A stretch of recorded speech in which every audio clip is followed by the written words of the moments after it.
las cosas que hemos logrado en este tiempo y los proyectos a futuro. Bueno, ¿qué cosa es un físico médico? Esa es la definición por excelencia en la que la mayoría de la gente está de acuerdo. En la práctica, un físico médico no es otra cosa que un hombre orquesta. Es decir, nosotros tenemos que lidiar tanto con los médicos como las enfermeras, como los técnicos en radioterapia, los técnicos en radiodiagnóstico. En general somos una especie de traductor. Es decir, los médicos nos dicen una cosa y eso que ellos nos dicen nosotros tenemos que expresarlo de alguna manera hacia las enfermeras, hacia los otros técnicos. Y además tenemos que asegurarnos de que todos los que trabajan a nuestro alrededor estén seguros. Es como el papá de la casa, ¿no? Tratar de que todo el mundo se la lleve ahí lo mejor posible.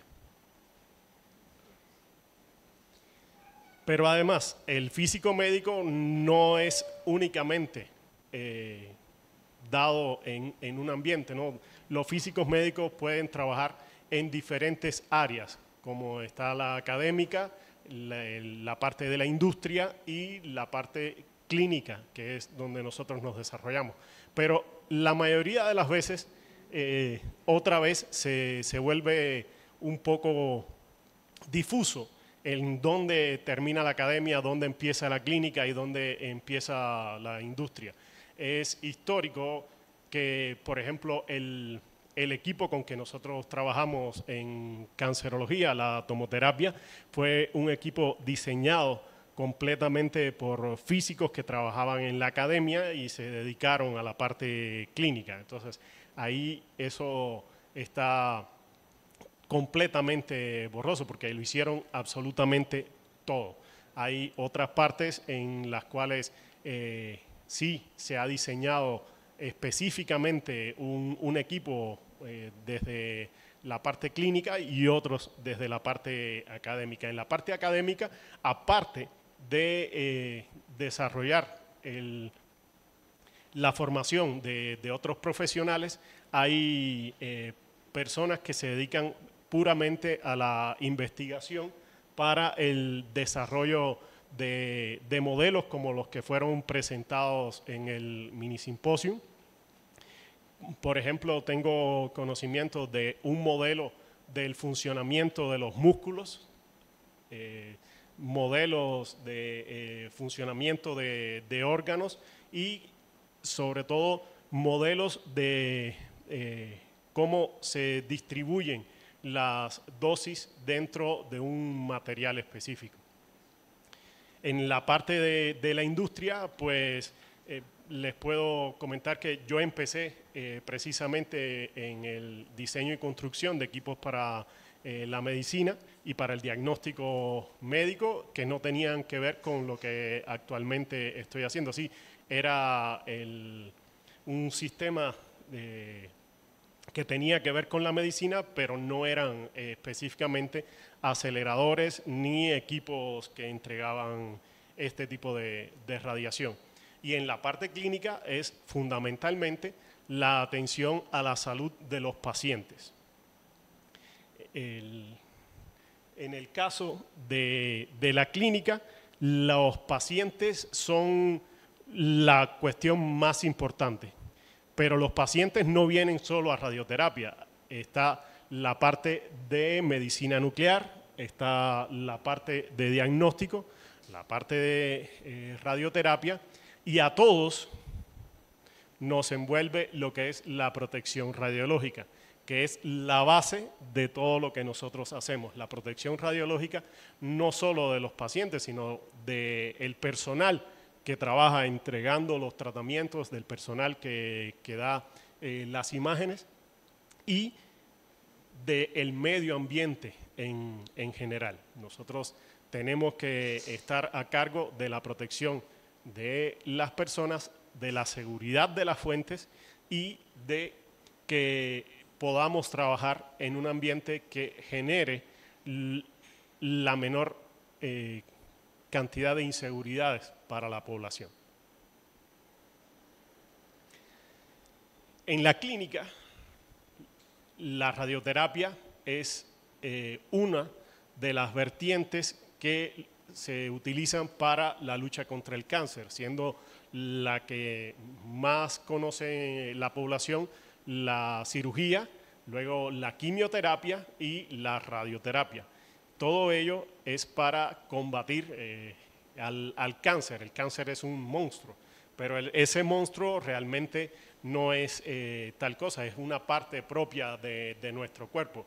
Y lamentablemente no hay una forma única en que nosotros podamos prevenirlo. El cáncer es casi siempre no prevenible porque son muchos los factores. Podemos reducir la probabilidad de apariencia, pero no podemos decir haciendo esto o haciendo esto otro lo vamos a eliminar. Hay muchos factores, están los factores genéticos, los factores ambientales y otros factores que ni siquiera tenemos en cuenta. Pero todo ello es hoy por hoy en México la tercera causa de muerte. Y en América Latina tenemos estos datos que son del año 2022, en que para los hombres la incidencia de cáncer es del 20.5, para las mujeres del 17.5 y la mortalidad del 9.8% de la población. En el caso de los hombres, el cáncer de próstata es el que mayor incidencia tiene y en el caso de las mujeres, el cáncer de mama. Esto es importante porque posteriormente vamos a ver que precisamente en el centro de cancerología el mayor número de pacientes que nosotros tenemos son pacientes femeninas de cáncer de mama. ¿Y qué hacemos dentro de la clínica? Pues fundamentalmente nosotros tenemos que definir con qué vamos a trabajar. Por lo general, el médico, que es quien dirige la clínica o quien es dueño de las clínicas y que son quienes van a tomar las decisiones, no tiene ni idea de cuál es el mejor equipo. Fundamentalmente se guían por lo que le comentan otros compañeros, otros colegas y por lo que le venden las casas comerciales. Normalmente, antes no se nos tenía en cuenta, pero de hace un tiempo para acá sí se nos tiene en cuenta para hacer la determinación de cuáles son los mejores equipos con los cuales se va a trabajar y eso depende fundamentalmente de las condiciones que se tengan en cada lugar específicamente y cuál sea la política que se quiere seguir.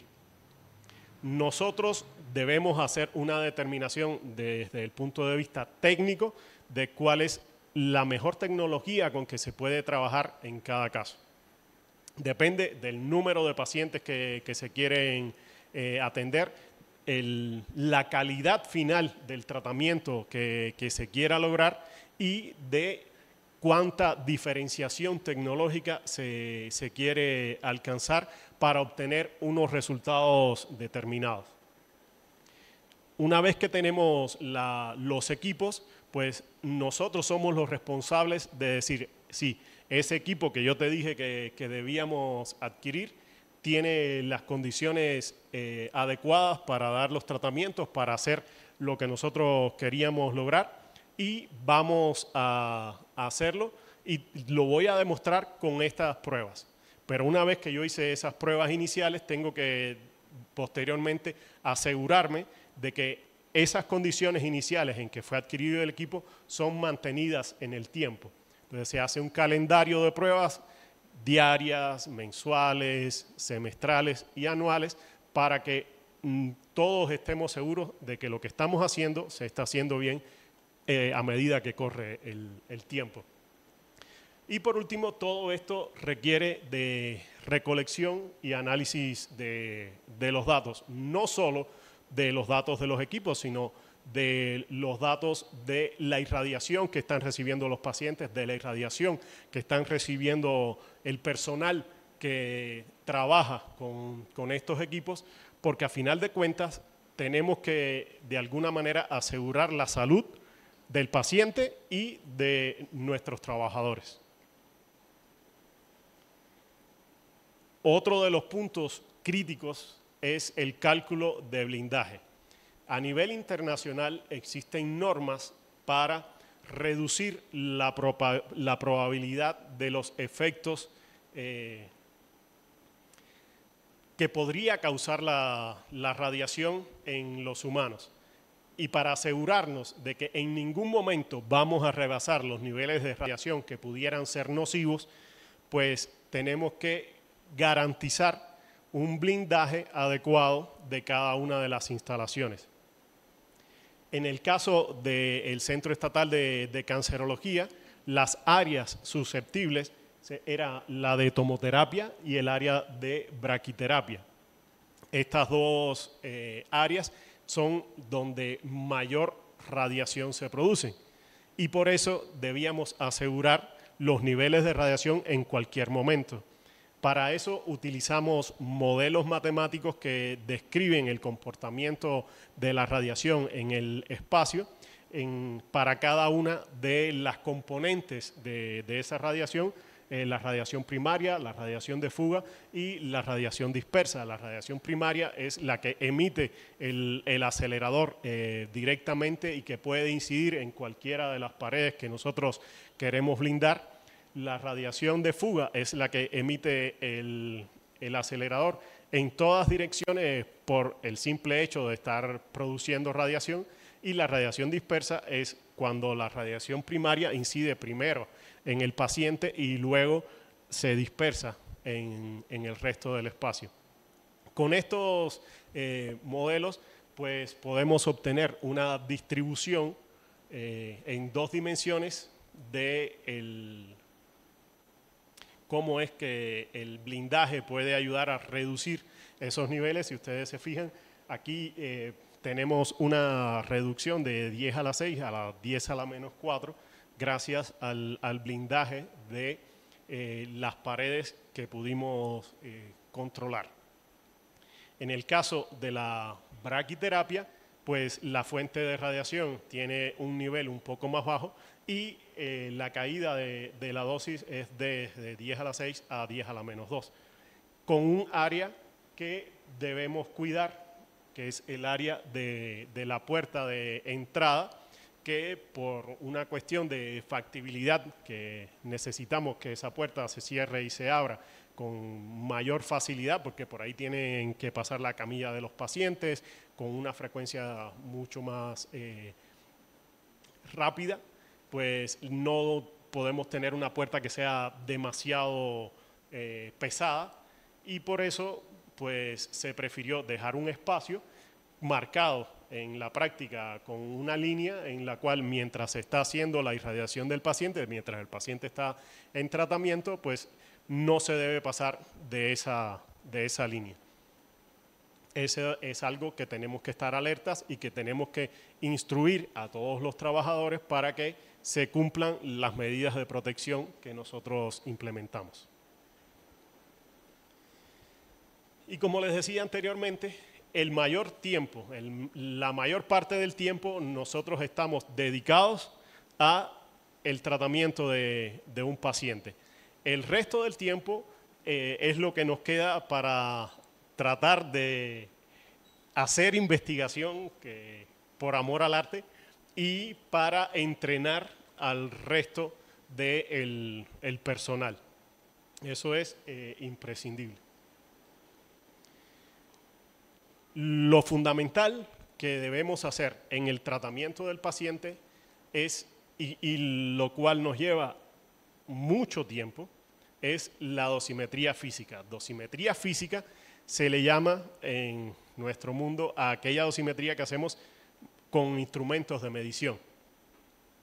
Eso nos permite garantizar que los equipos están emitiendo la cantidad de dosis que nosotros estamos reportando y que se puede garantizar la calidad del tratamiento por la calidad del equipo.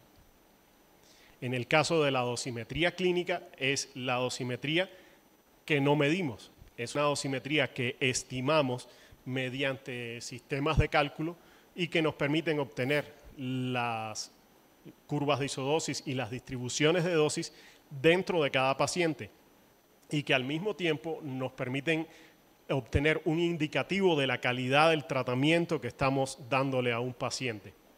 ¿Por qué? Porque se comparan con niveles de tolerancia de dosis en determinados órganos. Y por último, la protección radiológica, es decir, la protección radiológica tanto del paciente como del personal. En el paciente lo hacemos a partir de valoraciones radiobiológicas, precisamente de la tolerancia de cada uno de los órganos, cuánto volumen de un determinado órgano es posible que reciba una determinada dosis, o cuánta dosis va a llegar a un punto determinado del paciente. Para hacer una demostración un poquito más visible, pues traje unos casos que quiero compartir con ustedes de lo que con mayor frecuencia nos encontramos en la clínica. En este caso se trata de un cáncer de mama. Y este cáncer, en este caso específico, es un cáncer de mama bilateral sincrónico. Es decir, sincrónico es porque aparece en las dos mamas al mismo tiempo. Estos casos son relativamente raros. Aparecen aproximadamente entre un 2 y un 4% de la población femenina que tiene cáncer. Nosotros hasta ahora hemos tratado alrededor de unos 6 pacientes de cáncer de mama bilateral, y este es uno de ellos, una paciente relativamente joven con un cáncer ya muy avanzado. Ya a ella se le prescribieron 40 Grays a todo el tejido mamario, incluyendo los ganglios axilosupraclaviculares, los ganglios mamarios internos, con un incremento sincrónico de 45 Grays a la localización del tumor en ambas mamas. Aquí ven lo que nosotros conocemos como un DBH, es decir, un histograma dosis-volumen relativo, donde podemos ver la distribución de la dosis en cada uno de esos órganos. El DBH es una herramienta muy sofisticada, pero que reduce la información, puesto que no sabemos exactamente en qué punto del volumen es donde está la dosis. Para eso tenemos la imagen, es decir, que nos da la localización espacial real de dónde están esas zonas. Y como ustedes pueden ver aquí, pues es mayormente bien controlada la dosis a la zona en que se requería el mayor incremento de esa dosis, y obtenemos una cobertura del 97.6% del volumen de prescripción a las dosis que fueron prescritas. En el caso de los parámetros de calidad, obtenemos un índice de conformación de 1.62 y un índice de homogeneidad de 0.088. Y a ustedes a lo mejor esos números probablemente no les digan nada. Yo les puedo decir que son malos. ¿Por qué son malos? Porque estamos hablando de 2 dosis al mismo tiempo. Son relativamente malos porque estos índices se definieron para tratamientos a los cuales se prescribe una sola dosis. Evidentemente, si usted tiene 2 dosis, es decir, la distribución de la dosis abarca mucho más espacio, y por eso tanto la conformación como la homogeneidad se pierde, porque vamos a tener dos volúmenes al mismo tiempo que estamos tratando de evaluar con un parámetro que está destinado a evaluar un solo volumen. Sin embargo, visualmente sí estamos observando que hay una buena concordancia entre la distribución de la dosis y el volumen que nosotros queremos tratar. No nos conformamos con eso, es decir, eso es lo que dice el programa donde nosotros hacemos el tratamiento. Para asegurarnos que el paciente va a recibir el tratamiento tal y como nosotros lo planeamos, hacemos un proceso de control de calidad paciente específico, que es darle el tratamiento no al paciente, sino a un aparato, es decir, a un maniquí que tiene incorporado un sistema de detección sofisticado para poder asegurarnos que donde nosotros decimos que va a ir la radiación esté. Y lo evaluamos a partir de un índice, que es el índice gamma, que nos dice cuán cerca estamos de la dosis en cada uno de los puntos. Evaluamos un 2% de diferencia de dosis y 2 milímetros de separación entre el lugar donde está el punto de medición y la dosis a la cual nosotros queremos llegar. Es decir, tenemos una especie de esfera alrededor de cada uno de mis puntos de medición. Si en esa esfera cae, si cada uno de esos si cada uno de esos puntos cumple que está dentro de esa esfera, pues entonces pasa y decimos que tenemos un buen índice. Y en este caso, el 99.8 de los puntos pasaron ese criterio y por lo tanto estamos ante una muy buena calidad de tratamiento.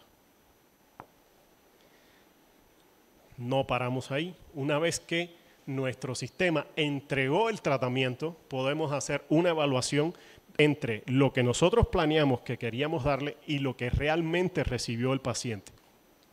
Para eso utilizamos los mismos detectores que están incluidos dentro del sistema de tratamiento, que recogen toda la información del tratamiento y hacemos la comparación primero del posicionamiento.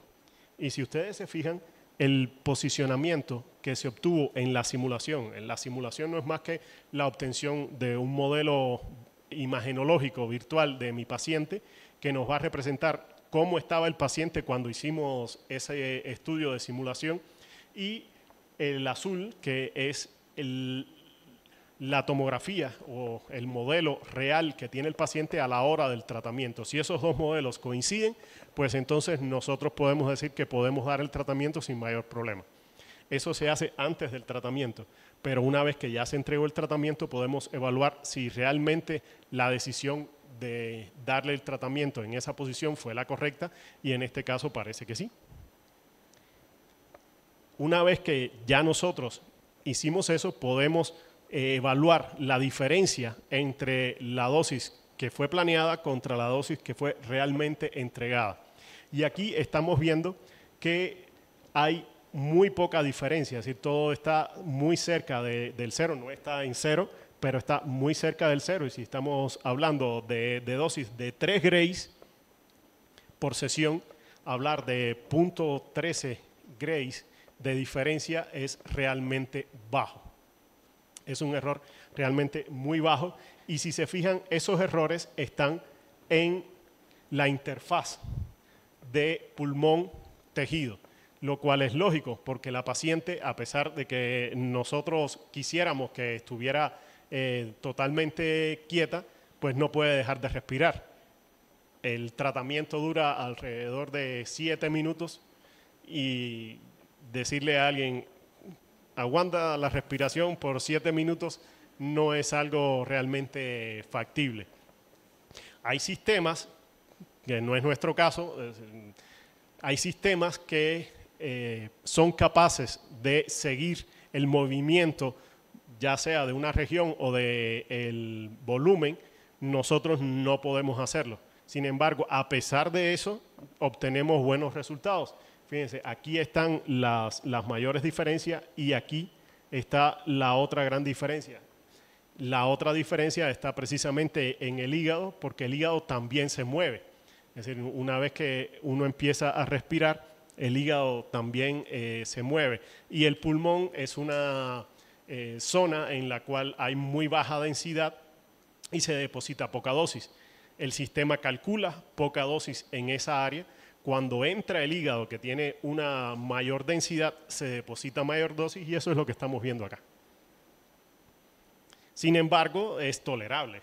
No estamos hablando de errores grandes. La paciente de la cual les acabo de hablar terminó su tratamiento sin mayor problema. En seguimiento, pues se encontró que su padecimiento siguió avanzando. Sin embargo, la zona que fue irradiada no presentaba evidencia de propagación del tumor. Es decir, el tumor que fue irradiado desapareció. Sin embargo, las metástasis, tanto de columna como del sistema nervioso central, desgraciadamente tuvieron que sufrir otros tratamientos porque el mal ya estaba demasiado avanzado.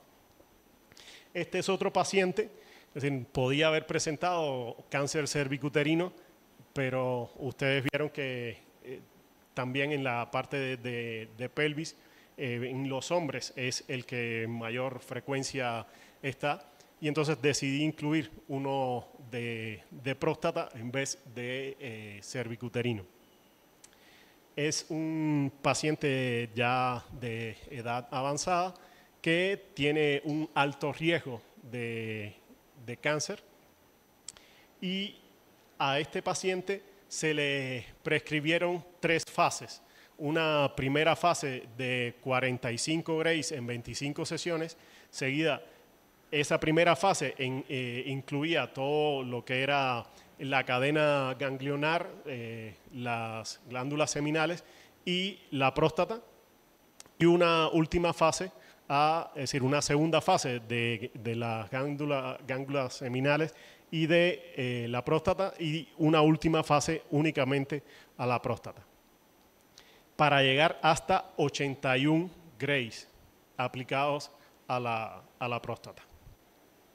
Aquí ustedes ven que cada una de esas fases contribuyó de manera no uniforme. Sin embargo, se ven que la contribución a cada uno de los órganos en riesgo es relativamente baja. Aquí se puede observar mejor la distribución de la dosis. La dosis a próstata está muy bien centrada. Fíjense, la cobertura que alcanzamos del volumen es del 99.5, y a pesar de que se trata de un volumen muy irregular, el índice de conformación y el índice de homogeneidad quedaron muy bien. ¿Por qué creen que pasó eso? Porque estamos considerando solamente una de las fases. Por eso es que los números se ven bonitos. Si no, tendríamos números peores que el que vimos con mama. ¿Por qué lo estamos considerando así? Porque son fases separadas. En el otro caso era todo al mismo tiempo. Aquí estamos dando las fases de manera secuencial, y por eso estamos considerando la primera fase, que es la más complicada, que tiene mayor cantidad de volumen. Y a pesar de eso se obtienen valores muy adecuados. En el caso de tanto la vejiga como el recto, se obtienen valores que están muy por debajo de las tolerancias que están consideradas en la literatura, y al paciente le fue realmente bien. Si se fijan, pues también en el caso del control de calidad paciente específico tuvimos muy buenos resultados. Y en el caso del posicionamiento, igualmente fue el adecuado, con un error incluso mínimo a la hora de la valoración entre lo que fue prescrito y lo que se entregó realmente. Por último, un cáncer de cabeza y cuello. que es el tercero en frecuencia en nuestro hospital. Y en este caso se trata de un paciente también masculino muy joven, al cual se le prescriben al mismo tiempo dos dosis, 70 grays a las zonas que están siendo afectadas por el tumor y al resto de las cadenas ganglionares, pues son 54 grays. En este caso tenemos una buena cobertura, de un poquito más baja que en el resto. ¿Por qué? Por la forma en que están definidos esos volúmenes.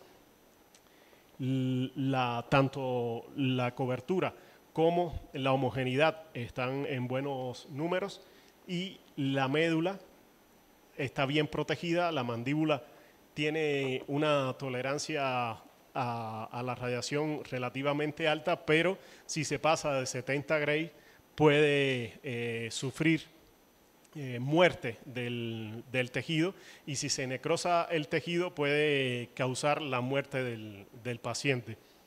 En estos casos, las parótidas tienen como dosis promedio 21, que inciden muchísimo en la calidad de vida que va a tener el paciente posteriormente, porque son las que van a producir la saliva, y eso indica que tenemos un prospecto para este paciente, que es relativamente joven, pues que no sufra mayores consecuencias a partir de este tratamiento. Aquí ven la distribución de la dosis de una manera un poco más eficiente. El caso se presentó casi perfecto entre lo que nosotros queríamos entregar y lo que medimos que estaba dando el sistema. Y por último, la distribución quedó fantástica. Es decir, recibió realmente lo que nosotros queríamos. A esto le dedicamos nosotros el 80% del tiempo que pasamos en el trabajo. El resto del tiempo, pues, lo pasamos tratando de entrenar al personal, y para eso damos cursos anuales de reentrenamiento en seguridad radiológica. Al mismo tiempo aprovechamos para dar conocimientos generales de radiobiología, de lo que es la radioterapia en general, para que todos estemos al mismo nivel de conocimiento. Y ya que tenemos algún escape, como en este momento que participamos en congresos y mini simposios y en las jornadas radiológicas que se celebran anualmente por parte de las organizaciones de técnicos. Además, tenemos que formar parte de la formación de médicos y de otros especialistas como físicos y técnicos. ¿Qué hemos logrado en estos años? Y me refiero a estos años, a los últimos 8 años, ¿no? Desde el 2016 que se introdujo esta tecnología en Durango. Hemos dado una atención de calidad que ha dado un salto cuántico en cuanto a lo que hacíamos anteriormente con una bomba de cobalto, es bastante grande. Damos alrededor de 10.000 sesiones de tratamientos anuales, beneficiando cerca de 500 pacientes por año. Y hemos participado en la formación de al menos 6 licenciados o ingenieros, y en la aceptación de 2 nuevos físicos médicos a la comunidad.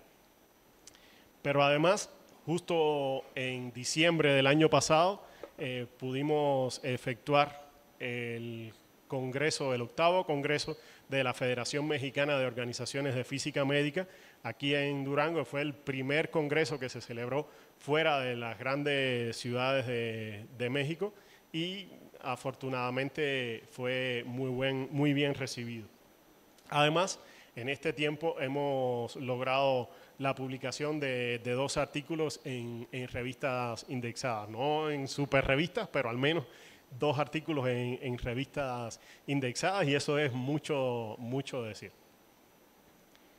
¿Cuáles son nuestros proyectos? Proyectos a futuros tenemos para comer y para llevar.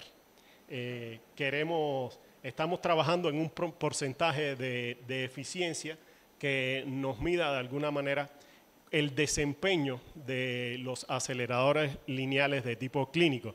El problema está en que actualmente se tienen índices que no reflejan realmente el tiempo que el equipo está dando el servicio a la población. Es decir, se mide un tiempo de trabajo como general y que lo llevan a cabo, es decir, lo miden los mismos fabricantes. Entonces, nos dan valores del 98, 99%, cuando en la práctica nosotros vemos que eso no es el reflejo de la realidad. Muchas veces el equipo a lo mejor no está completamente parado, pero no está dando el servicio para el cual fue comprado, y eso no se tiene en cuenta. Esa es una de las cosas en las que estamos trabajando. En el caso de la impresión de bolus 3D, tanto para terapia externa como para braquiterapia, es un proyecto en que estamos tratando de hacer nuestra parte también desde el punto de vista ecológico, tratando de reciclar máscaras de fijación para la creación de bolus que nos permitan mejorar la calidad de los tratamientos, generando estos bolus en 3 dimensiones a partir de las imágenes que se obtuvieron en la simulación del paciente. La técnica de lágrima no es para ponerse a llorar, es una técnica que utilizamos nosotros en la planeación de tratamientos de mama y que aproximadamente refleja una lágrima invertida. Esa lágrima es un bloque que no deja pasar, es un bloque virtual, no es que le pongamos un bloque al paciente, es un bloque virtual que le dice al sistema de planeación que por ahí no debe pasar la radiación, y eso nos ayuda a obtener los resultados de calidad de tratamiento mucho más rápidamente que si no tuviéramos ese bloque.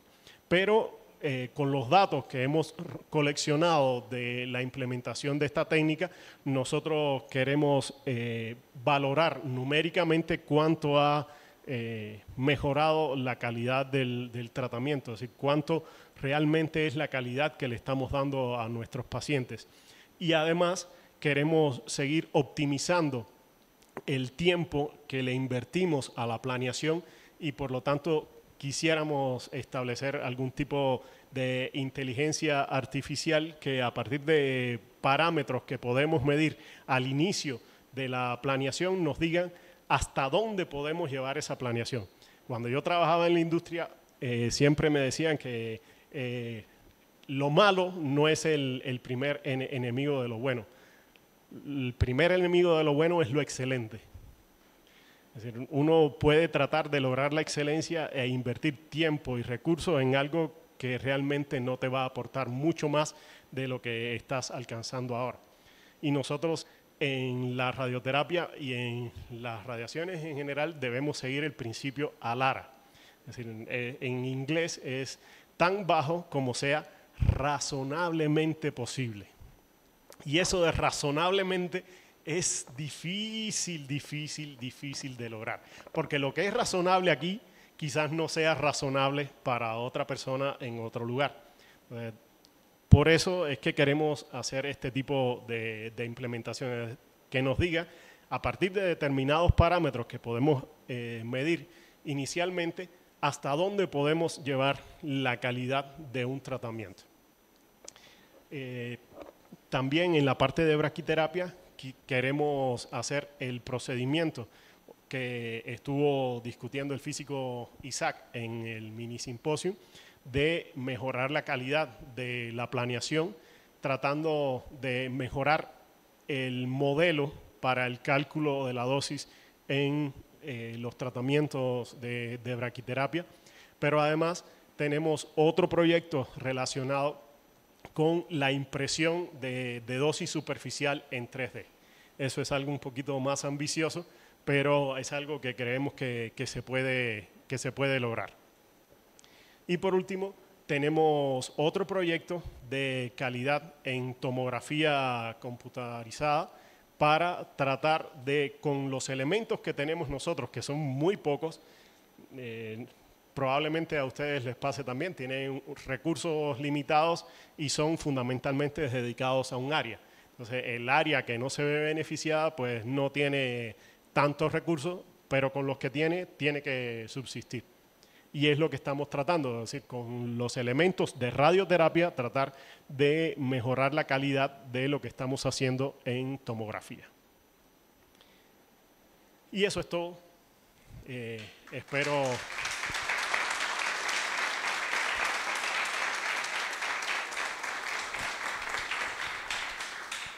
Espero no haberlos aburrido demasiado y preguntas son bienvenidas. Oh. Jesús primero.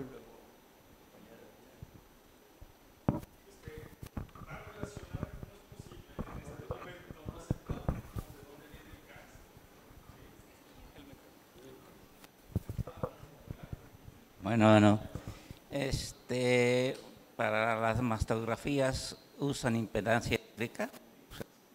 Perdón, para las mastografías. ¿Usan impedancia eléctrica o que usan puro rayos X? La mastografía es de la parte de diagnóstico, no es de la parte de radioterapia. Es decir, estamos tratando de cubrir todas las bases, pero realmente no nos dedicamos a eso. En el caso de cancerología tenemos únicamente los rayos X, no se mide impedancia. Acabamos de adquirir por regalo unos aditamentos para garantizar la calidad de la mastografía que tenemos. Eso lo negociamos en el pasado congreso y es algo que queremos implementar también, pero ni me refería a ello porque no es nuestra área. Es decir, nuestra área es radioterapia. Entonces, es difícil que le podamos cubrir todo, pero específicamente en nuestro centro no hacemos ese tipo de estudio, es únicamente la mastografía con rayos X.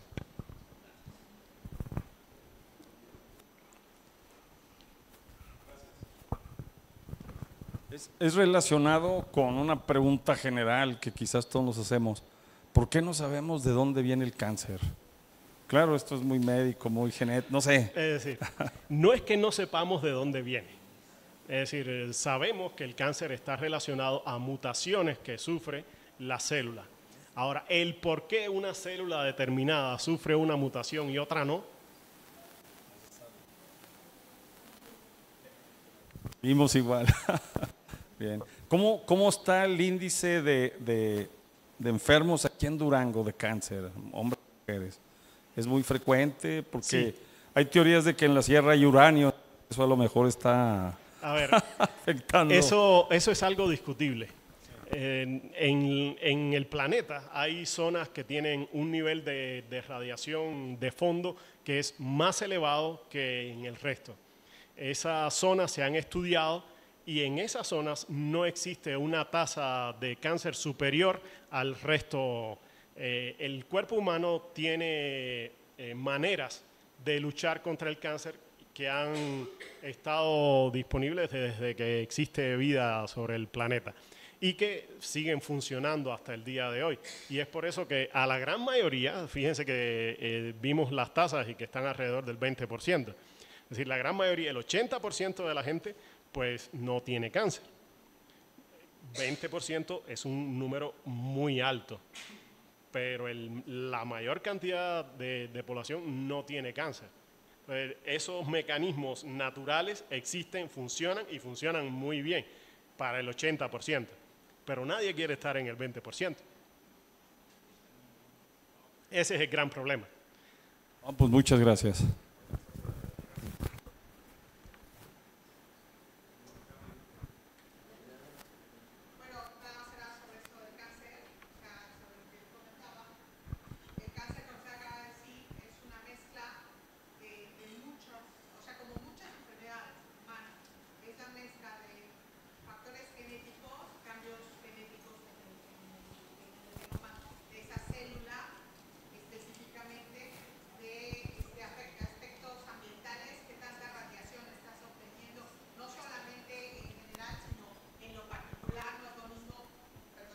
Gracias. No es lo mismo alguien que está sentado en una oficina que alguien que está en la vía, ¿no? No es lo mismo el policía que está en la vía o el agente de tránsito que está en la vía y que toma radiación solar y que además tiene contaminación, etcétera, etcétera. Y además dentro de esas ambientales está tu alimentación, las enfermedades que tienes de base, etcétera, etcétera. Y lo que usted acaba de decir, entonces es muy importante, por eso hay mucho de esta idea de que es recurrente el cáncer. A veces a una persona se le descubre cáncer, se le da tratamiento y a los pocos años, ya no en el mismo lugar, sino en el contralateral. O sea, por ejemplo, pues hay cáncer que te da en un ojo. Tengo, por ejemplo, ahorita mi enfermera que tuvo linfoma en un ojo y después a los años le trataron, etcétera, y a los 2, 3 años tienes una recaída, no en ese ojo, en el contralateral. Y entonces, ¿qué es lo que está sucediendo ahí? Lo que usted acaba de decir, las células cancerígenas están apareciendo todo el tiempo en nuestro cuerpo. Desde que nacemos hay células cancerígenas. La diferencia es que nuestro sistema inmune los identifica y las destruye. Entonces, por eso ahora también hay como una nueva visión también en el cáncer y hay nuevas, pues ya no tan nuevas, ¿no? Visiones de tratamiento en donde la quimioterapia ya ahora está mucho más dirigida con medicamentos que son inmunológicos, que son anticuerpos. En realidad son anticuerpos dirigidos específicamente en contra de algo específico del cáncer.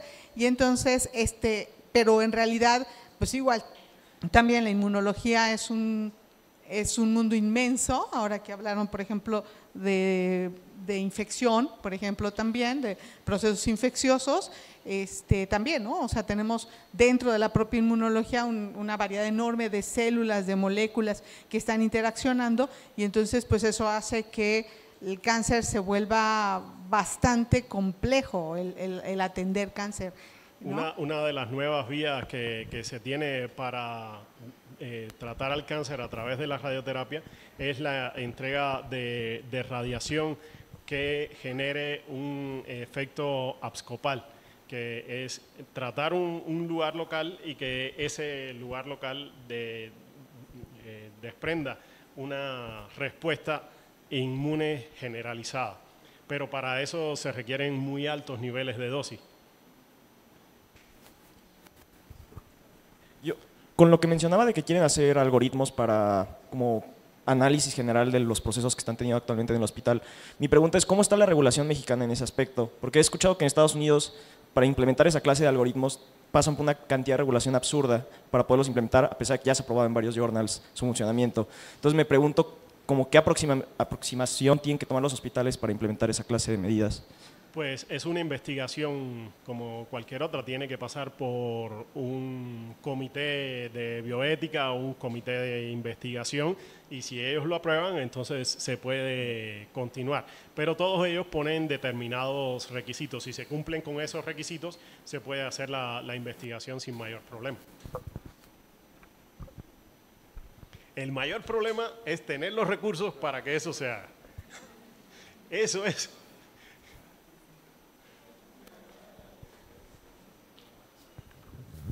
¿Alguna otra pregunta?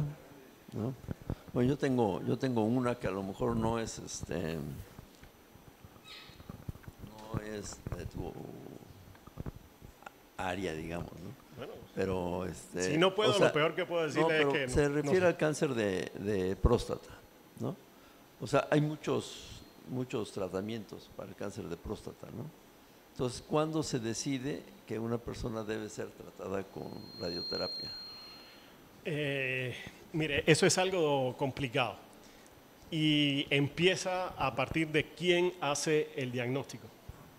Normalmente la persona que tiene algún tipo de síntoma no va con un radiooncólogo o no va con un oncólogo, va con un urólogo. Y los urólogos pues sí tienen la capacidad para hacer el diagnóstico y para tomar los primeros pasos en el tratamiento. Sin embargo, a nivel mundial, no es algo aquí de Durango ni de México, a nivel mundial se ha visto que hay una separación entre urólogos y oncólogos o radiooncólogos. Y ese es el problema, porque los urólogos prefieren dar tratamientos quirúrgicos. Y hoy por hoy se ha visto que la braquiterapia es el tratamiento que mejor de alguna manera que mejor le conviene al paciente.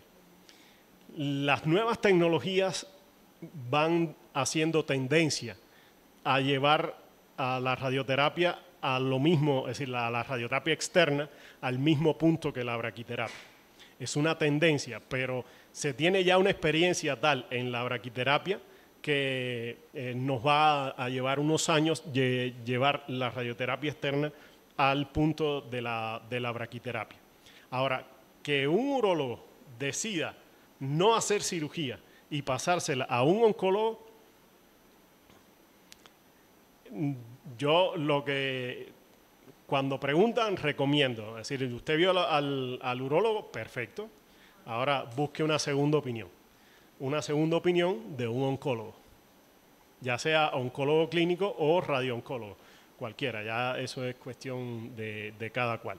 Pero realmente y existen sitios web científicos, no de... Pero existen sitios web en que hacen este tipo de recomendaciones y basadas en evidencia.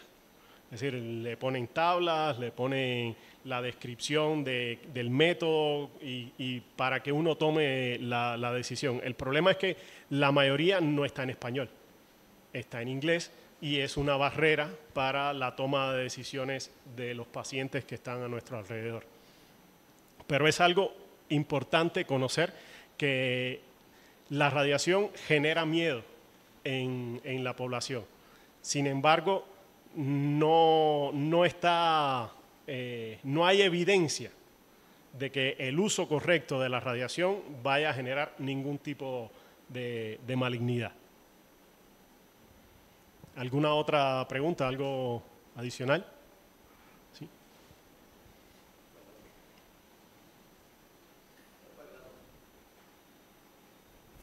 Sí, en algún momento de tu plática mencionaste que los ganglios, ciertos ganglios, recibían radiación.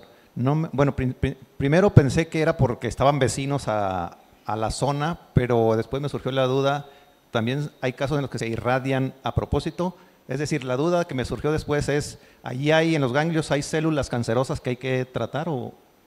Sí, por eso es el médico quien hace la definición del volumen que se necesita irradiar. Esos volúmenes se definen con base en el conocimiento que se ha adquirido a través del tiempo y de la probabilidad, por eso les mencioné en la etapa Gleason, o el riesgo que tenía de diseminarse la enfermedad. En dependencia del estadio clínico de cada paciente es que se hace la definición de cada volumen.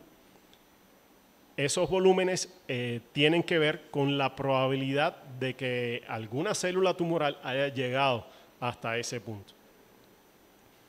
Y es por eso que en estos casos era tan amplio el volumen. Por eso se llevó toda la cadena ganglionar. Hay veces en que nosotros tratamos pacientes de cáncer de cuello uterino y la verdad es que nos traen volúmenes que llegan casi hasta la garganta. y es precisamente porque son etapas avanzadas y hay que cubrir toda la cadena ganglionar retroperitoneal y es bastante larga, así llega como hasta acá. Uno dice, bueno, ¿y por qué? Si yo quiero tratar aquí abajo, tengo que irradiar hasta aquí arriba. Pero esa es la razón. Es decir, la probabilidad de que la enfermedad ya se haya esparcido.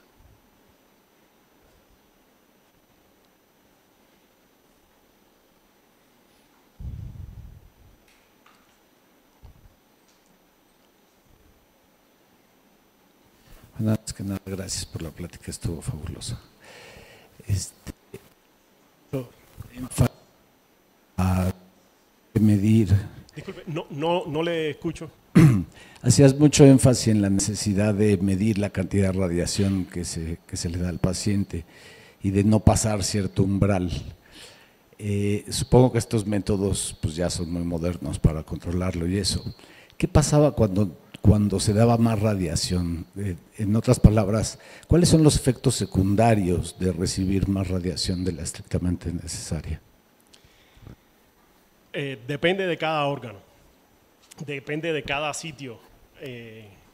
No es lo mismo que la piel reciba cierta cantidad de radiación. La piel tiene una muy alta tolerancia a la radiación y por lo general sí tenemos que cuidarla. Y de hecho en todos los tratamientos que nosotros hacemos tomamos los pasos para evitar que la piel se irradie demasiado, porque es uno de los órganos. Una de las cosas que hay que tener en cuenta es definirla. Es decir, lo principal es tener definido qué órganos queremos proteger. Si no lo defines, no puedes hacerlo. Lo otro que hay que tener en cuenta es que lo que no se ve, no se puede tratar. Originalmente, por ejemplo, nosotros desde el 2005 que llegué yo aquí, se trataba a los pacientes casi todos con simulación clínica. Es decir, no veíamos las imágenes del paciente por dentro. Es decir, la doctora tenía una experiencia clínica muy grande y la tecnología tampoco daba para mucho más. Es decir, tratábamos al paciente con cajas de radiación. Esas cajas es que da un campo AP, es decir, antero-posterior, otro postero-anterior, uno lateral y el otro contralateral. Eso forma una caja y todo lo que iba allá adentro recibía la misma radiación. Aproximadamente, no exactamente, pero todo lo que estaba dentro de esa caja recibía aproximadamente la misma radiación. Los efectos adversos, por ejemplo, en cáncer cervicuterino, era cistitis, proctitis y eso, los síntomas eran pues diarrea, a veces hacían fístula. Era muy común que la paciente terminara el tratamiento y se fuera a urgencia a recibir un tratamiento para tratar de aliviar los síntomas que se habían generado a partir del tratamiento por radiaciones. Nosotros en el año 2010 hicimos una evaluación de un sistema de cálculo de dosis que implementamos en el 2005 para saber aproximadamente cómo nos estaba yendo con ese nuevo sistema y encontramos que teníamos un 14% de pacientes que tenían efectos adversos, contra el 7% que era reportado en la literatura usando este tipo de tecnología de braquiterapia de la que habló Isaac y que nosotros queremos mejorar. Entonces, realmente, actualmente, nuestro porciento de afectación por radiación está muy, muy cerca del cero. Para este tipo de tratamientos, es decir, estamos muy cerca, es decir, son anecdóticos los casos de pacientes que después del primer mes presentan algún tipo de problema. Es decir, casi todos en el primer mes es lógico que tengan algún tipo de afectación, pero pasado ese primer mes se considera un éxito si ya no hay mayor problema. Y eso es lo que estamos observando actualmente. Es decir, es muy raro que una paciente pasado el primer mes tenga algún tipo de problema que requiera un seguimiento mayor. Eso es lo que observamos ahorita. Pero ya le digo, en el 2010 no era el caso. Y no era el caso fundamentalmente porque recibía radiación externa con las cajas que no tenían nada que ver con lo que nosotros hacemos ahora de protección. A pesar de que sí intentábamos hacer protección de órganos, no era posible en la mayoría de los casos. Pero no era que no lo intentáramos. Es que realmente no teníamos con qué más mejorar eso. Sí nos importaba, tanto hicimos que publicamos ese estudio, pero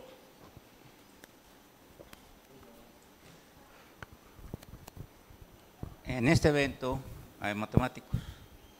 Entonces, es un problema que se podía trabajar con un modelo de matemáticos es optimizar el tratamiento de radioterapias, personalizarlo, usando quizás simulación numérica y con base a eso tener estrategias personalizadas, optimizando, minimizando los daños colaterales y minimizando el tiempo de tratamiento. ¿Han pensado en algo por el estilo? De hecho, eso es algo que nos encantaría. La verdad es que es difícil, es muy difícil porque de eso se encargan los sistemas de planeación. Es decir, esos son sistemas, como decía el participante, que están sumamente probados y que no entran dentro de lo que nosotros podríamos intentar mejorar, porque eso está bajo un nivel de regulación que va más allá de lo que nosotros podemos hacer. Nosotros podemos hacer propuestas y podemos utilizar herramientas de corroboración, pero ya utilizarla para la planeación de un paciente real no creo que se pueda en las condiciones actuales. Ya una vez que esté demostrado que ese nuevo modelo, que ese nuevo sistema de optimización de tratamientos es factible, ya se podría pasar a otro nivel. Pero en principio nuestros proyectos, como el que le dije para cáncer de mama, lo que estamos buscando es precisamente eso, hacer una optimización personalizada para cada paciente, midiendo algunos parámetros de la distribución anatómica de la paciente, ver cuánto podemos llegar para mejorar ese tratamiento para ella. Y le hablo de mama porque es el mayor número de pacientes que tenemos y de esos pacientes estamos haciendo un registro de esos parámetros. Es lo que queremos buscar en el futuro. Ahora, llevamos años tratando de hacer eso y no tenemos ni tiempo ni recursos. Es decir, la idea está. Estamos tratando de llevar el registro, pero si llevan el registro de sus recursos, tienen una buena base de datos en donde podrían con el tiempo usar la inteligencia artificial. El problema con eso es que no ha sido constante el registro. Entonces, para unos pacientes tenemos unos datos, para otros pacientes tenemos otros. No, pues hay que hacerlo bien. Hacer el protocolo de... Sí, pero eso es lo que observo en México, que con frecuencia muchas cosas de investigación no las podemos hacer porque no tenemos la información. Sí, y otro de los grandes problemas es que no tenemos un sistema de información oncológica para el paciente que recabe todos esos datos. Eso existe, pero es carísimo. Tener uno nuestro sería ideal. Gracias. Le agradecemos. Creo que ya no tenemos tiempo para preguntas. Ahí, no. Ahorita saliendo se las haces.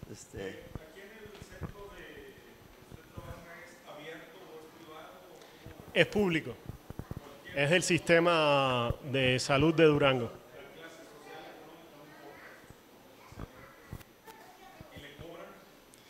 Depende. Se hace un estudio socioeconómico en trabajo social y en consecuencia le cobrarían algún...